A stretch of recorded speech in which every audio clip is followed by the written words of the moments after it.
तो जिस तरह से आपको प्रोग्राम दिए जाते हैं बनाने के लिए, ये प्रोग्राम आपने ऐसे प्रैक्टिस करने होते हैं कि सबसे पहले आपने यहाँ पर जाके अपना कंपाइलर खोलना होता है और कंपाइलर में जाके एक न्यू फाइल लेके अपना पूरा बुनियादी प्रोग्राम स्ट्रक्चर टाइप करना होता है।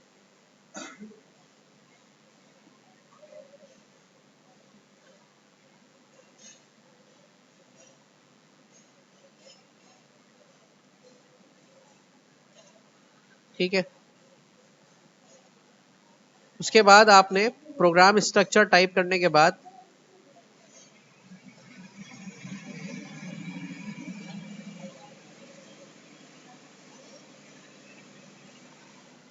यहाँ पे क्लिक करके अब वो जो प्रोग्राम आपने टाइप करना है उसको टाइप कर लें। किस तरह से करेंगे? Suppose to be alter enter करके इसको छोटा कर लें, या मोबाइल पे आप अपना प्रोग्राम खोल लें। ठीक है, अब यहाँ पे इसको देख के टाइप कर लें। क्या करना है? INT बर्थ ईयर के नाम से एक वेरिएबल लेना है। हाँ,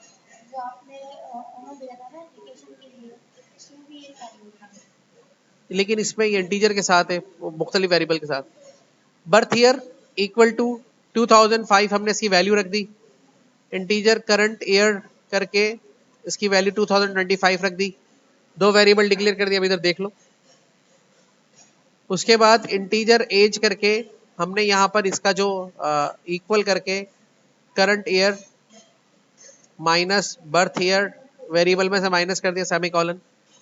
अब अच्छा, अब क्या होता है, ये वार्निंग क्यों आती है? जब आप कोई वेरिएबल डिक्लेयर करेंगे और उस वेरिएबल का आउटपुट नहीं लेंगे या उसका यूटिलाइजेशन नहीं करेंगे तो आपके पास वार्निंग आएगी। अगर जैसे भी मैं प्रोग्राम को यहाँ पे कंपाइल करूंगा तो एरर आ रहा है अनडिफाइंड सिंबल सी, ये सी एक्स्ट्रा है।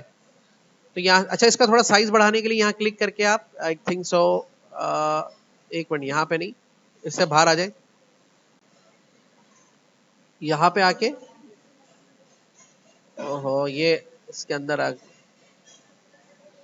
ठीक है, इतने रहने दें। तो अभी मैं कंपाइल कर रहा हूँ प्रोग्राम को, इसके अंदर जाके तो देखें एरर दे रहा है, कह रहा है अनडिफाइंड सिंबल सी। मैं इसको सी को रिमूव कर देता हूँ। अब वार्निंग दे रहा है, तो देखो कह रहा है कि आप वार्निंग को पढ़ ले। क्या कह रहा है? Age is assigned a value that is never used. Warning का मतलब एरर नहीं होता, वार्निंग का मतलब होता है आपको बता रहा है कि आपने एक एज वेरिएबल डिक्लेयर किया है, उसको यूज नहीं किया आपने, बस ये बता रहा है आप। तो आप इसको बाहर आ जाए क्लिक करके या इंटर दबा के अपना प्रोग्राम रन करेंगे, रन हो जाएगा। लेकिन रन में भी आउटपुट तो कुछ भी नहीं आएगा क्योंकि हमने प्रिंट आउट इसका लिया ही नहीं है। अब आगे जब तक आप इसका प्रिंट एफ नहीं लेंगे,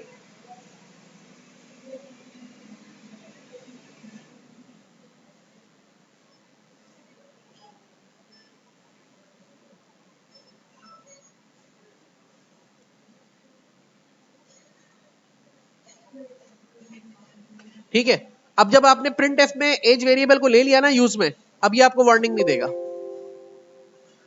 फंक्शन कॉल मिसिंग एक अलग एरर है। अच्छा, यहां पर डबल कोटेशन एक्स्ट्रा आ गया, ये देखें वार्निंग खत्म हो गई।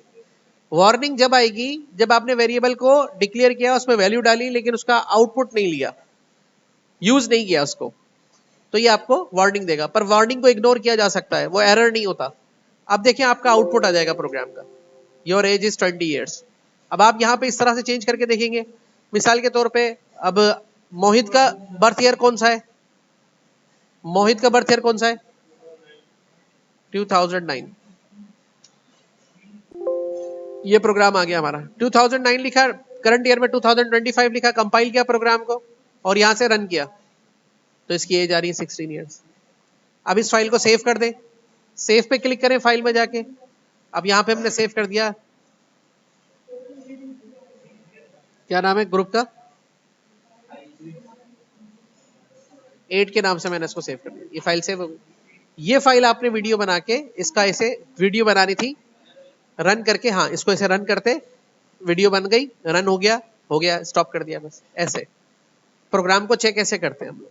ठीक है, अब दूसरा प्रोग्राम बनाना था, फिर से इस फाइल को पहले बंद करते आप और इसको न्यू फाइल यहाँ से आउट कर लेते, फिर दूसरा प्रोग्राम बनाते आप। इससे आई बात समझ में? वार्निंग वाली भी समझ में आ गई बात। अब हम देखते हैं कि इसके एरर्स को थोड़ा सा समझने की कोशिश करते हैं, कौन कौन से एरर्स में हमें क्या इकदाम लेने हैं।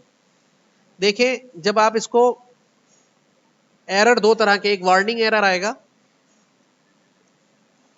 अब फॉर एग्जांपल आपने इतना प्रोग्राम लिखा और उसको कंपाइल कर दिया, तो देखो डेफिनेटली सक्सेस हो गया। अब अगर इनमें कोई गलती करते स्पेलिंग स्पेलिंग की, तो ये देखो एरर देगा। जब एरर लिखा आ रहा है unknown pre processor directive include,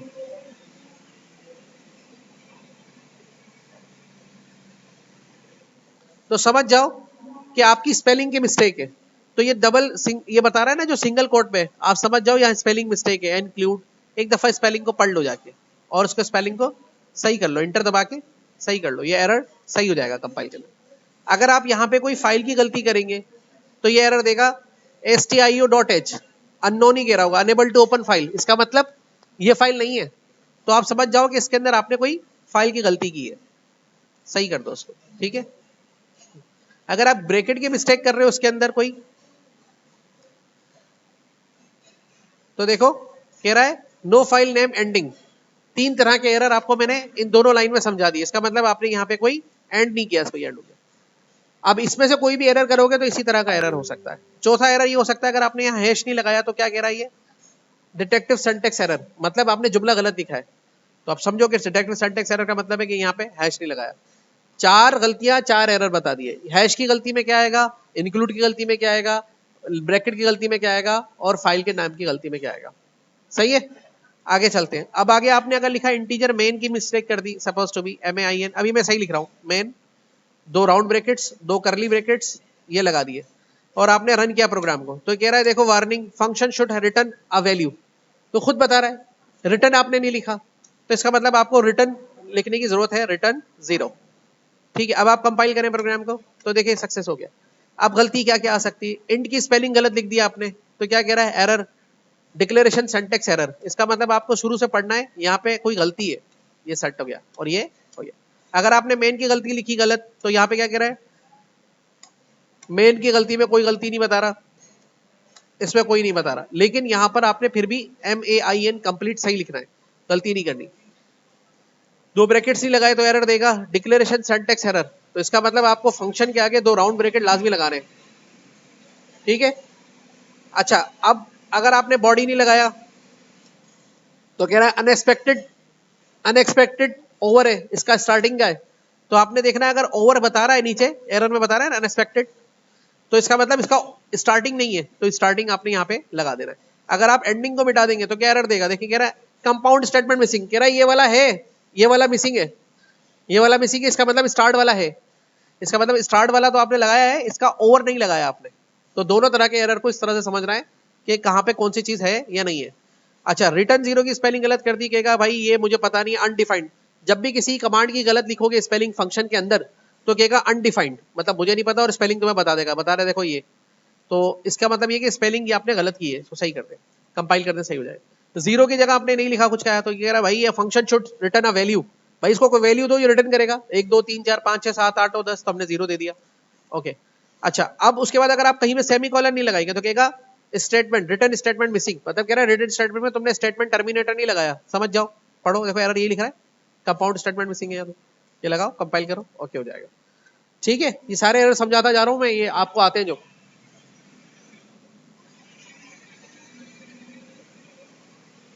gate ch यहाँ पे लिखा आपने और यहाँ पे लिख दिया CLR SCR। अब ये सही लिखे हैं तो कोई एरर नहीं आएगा। अब इसकी भी स्पेलिंग में मिस्टेक करोगे तो यही मसला देगा। Function CLR SCR should have a prototype, should have a prototype का मतलब जो स्पेलिंग लिखी है वो सही नहीं है, तो इसकी स्पेलिंग जो है सही कर लो, ठीक है। और अगर आप इसको कंपाइल करोगे सही हो जाएगा। अब इसमें भी अगर ये करोगे ये एरर देगा, wrong number of argument call micro get ch। अब गेट सी फंक्शन एक और भी है, गेट सी फंक्शन भी है, मैं और गलत कर देता हूँ स्पेलिंग, तो कह रहा है भाई शुड हैव अ प्रोटोटाइप, मतलब इसकी भी स्पेलिंग गलत दिखी है, सही कर लो, ये मेरे पास नहीं है डिक्शनरी के अंदर, तो ये आ गया इसके अंदर, ठीक है। हाँ, जब भी सेमीकोलन किसी के आगे नहीं लगाओगे तो वो ये कहेगा स्टेटमेंट मिसिंग, तो आप समझ जाओ कहीं ना कहीं आपने नहीं लगाया है और उसको सही कर दो।